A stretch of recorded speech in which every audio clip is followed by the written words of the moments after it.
Bismillahirrahmanirrahim. Assalamualaikum warahmatullahi wabarakatuh. Nama saya Erdini Rafianti, nomor NIM 19.1200.006. Saya akan membacakan sebuah materi, yaitu bahasa, pengertian, dan spesifikasinya.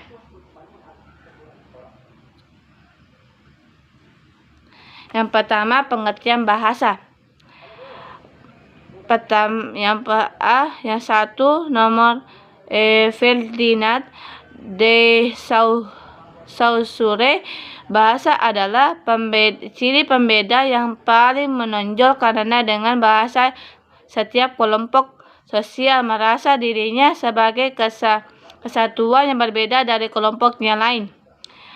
Yang kedua, Plato. Bahasa pada dasarnya adalah pernyataan pikiran seseorang dengan peraturan onomata atau nama benda atau sesuatu, dan dehemata, ucapan yang merupakan cermin dari ide seseorang dalam arus udara lewat mulut. Yang kedua, Sudaryono. Bahasa adalah sarana komunikasi yang efektif walaupun tidak sempurna. Sebagai ketidaksempurnaan bahasa sebagai sarana komunikasi menjadi salah satu sumber terjadinya kesalahpahaman. Yang keempat, William Haviland. Bahasa adalah suatu sistem bunyi yang jika digabungkan menurut aturan tertentu menimbulkan arti yang dapat ditangkap oleh semua orang yang berbicara dalam bahasa itu. Yang kelima, Kamus Besar Bahasa Indonesia. Kamus Besar Bahasa Indonesia secara etimologi menggantikan bahasa sebagai sistem lambang bunyi yang arbitrer yang digunakan oleh anggota suatu masyarakat untuk bekerjasama, berintegrasi dan mengidentifikasikan diri. Nah, Groskeraf 1994 ayat 1 memberikan pengertian bahasa sebagai alat komunikasi antara anggota masyarakat berupa simbol bunyi yang dihasilkan oleh alat ucap manusia.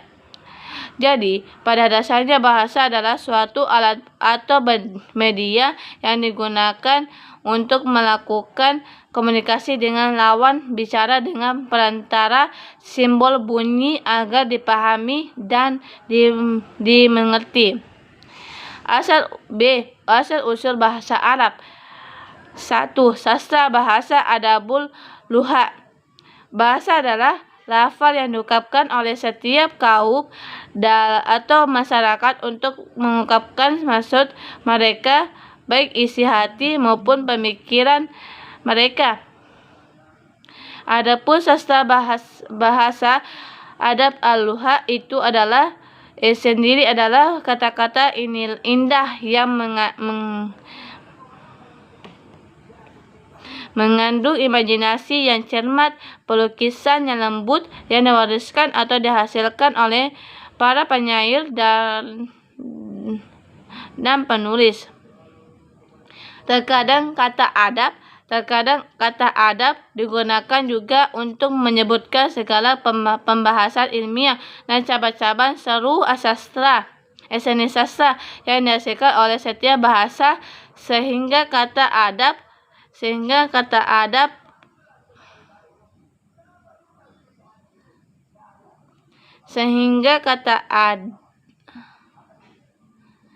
dapat mencangkup dari segala sesuatu yang dihasilkan oleh akal pikiran para ilmuwan, penulis, dan penyair atau sastrawan.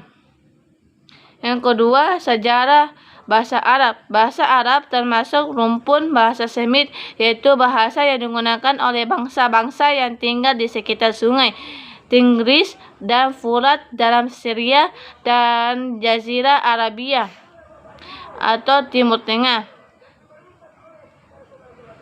Dewasa ini apa yang disebut bahasa-bahasa Semit dapat digolongkan sebagai berikut. Yang pertama, setengah kawasan bahasa bagian utara, timur Akkad atau Babilonia, Assyria utara, Aram dengan ragam ilmunya dari bahasa Syria,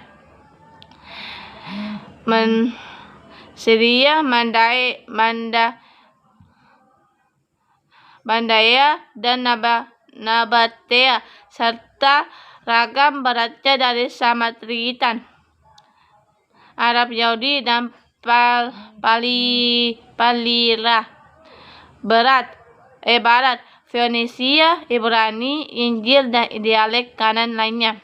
Setengah kawasan bagian selatan, utara Arab, selatan Sabea atau Himayari dengan ragam dari dialek Minagia,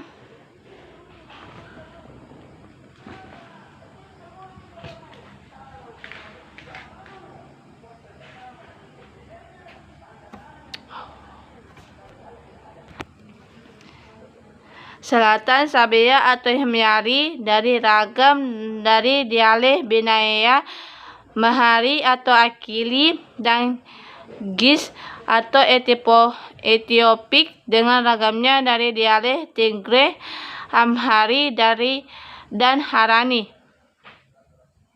Hanari. Hampir semua dari bahasa-bahasa dari kini sudah punah, hanya bahasa Arab yang masih hidup. Beberapa riwayat tentang asal bahasa Arab. Yang pertama, bahasa Arab muncul pertama kali dari Arabia Utara, yang mana wilayah ini merupakan wilayah keturunan Ismail yang bermukim di Makkah. Yang kedua, bahwa kemunculan bahasa Arab pertama kali dari Arabia Selatan, di mana raja pertama dari jazirah ini adalah Yarub bin Qodhon. Sementara Yarub adalah orang yang mengalami Arabisasi negerinya. C. Asal-usul semua orang Arab yang berasal dari Ismail maupun Yarub berasal dari satu sumber yang lebih jauh, yaitu Al-Aribah, orang Arab asli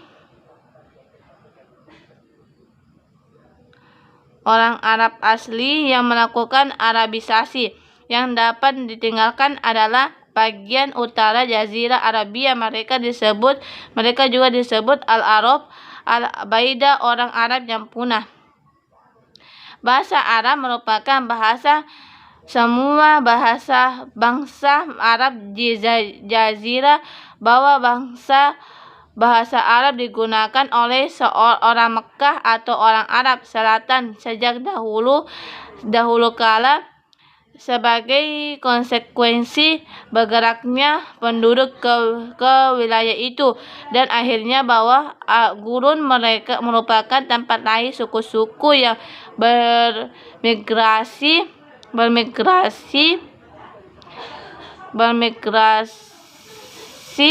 dan tempat lahir bahasa mereka, bahasa Arab. Bahasa Arab terdiri dari 3 generasi, yaitu yang pertama, bahasa Arab Al-Baidah, yaitu bahasa Arab yang telah punah.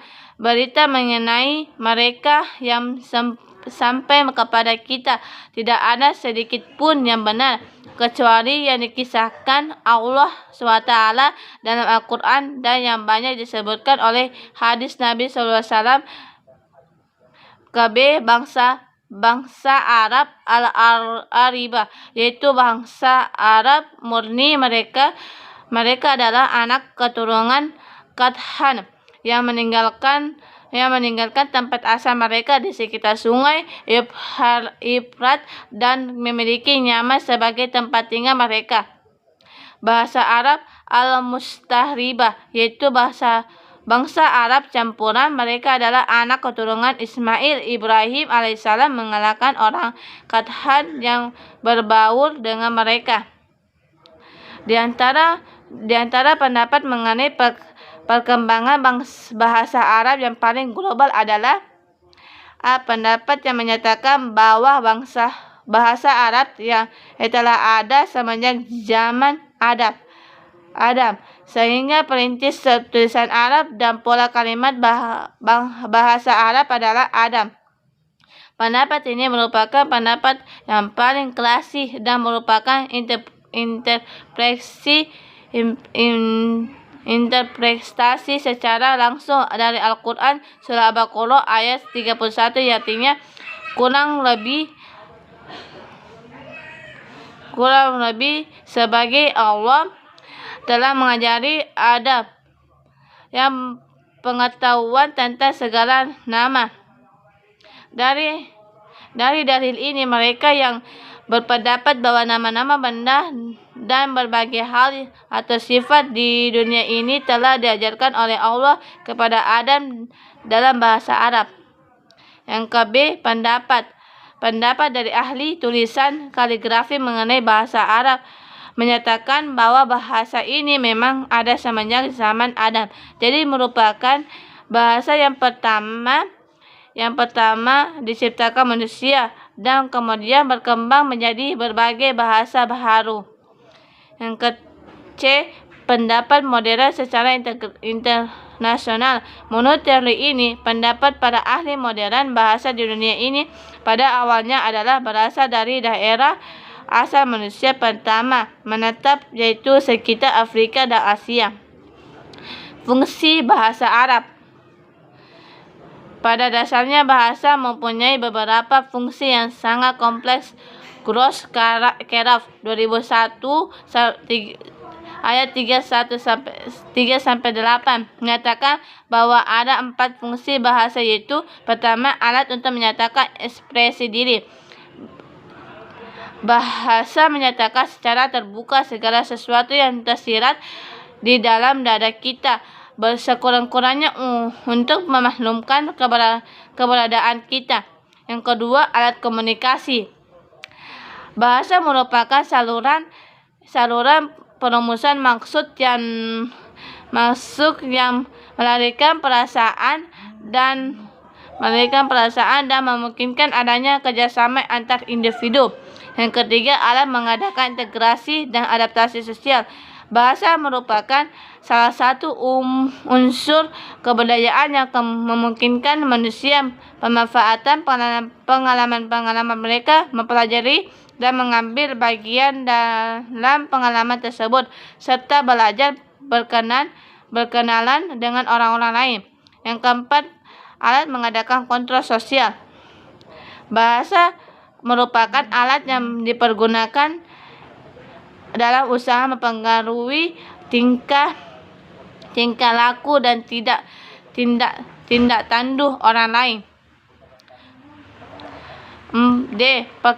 Perkembangan bahasa Arab sebelum Islam. Jahiliyah datangnya Islam. Jelaslah bahwa sebelum Islam datang, kabilah-kabilah Islam telah memiliki dialek tersendiri dengan ciri dan sifat yang berbeda-beda.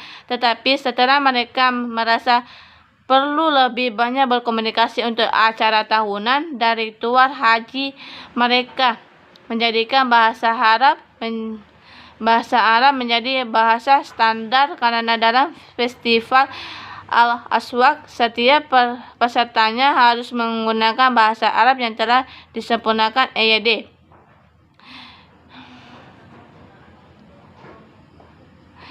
Yang pertama, derajatnya amat tinggi dan jauh di atas dialek percakapan biasa yang berlaku sehari-hari. Yang kedua, bahasa Arab standar tidak mengenal ciri-ciri yang bersifat kedaerahan atau berkaitan dengan kabilah tertentu. Peristiwa terpenting dalam sejarah perkembangan bahasa Arab adalah datangnya Islam dan kesiahannya agama rahmatan lil alamin. Ini sampai meluas ke berbagai daerah dan Asia Tengah sampai Afrika Barat. Wabillahi taufiq wal hidayah. Wassalam. Bila ada salah kata, mohon dimaafkan.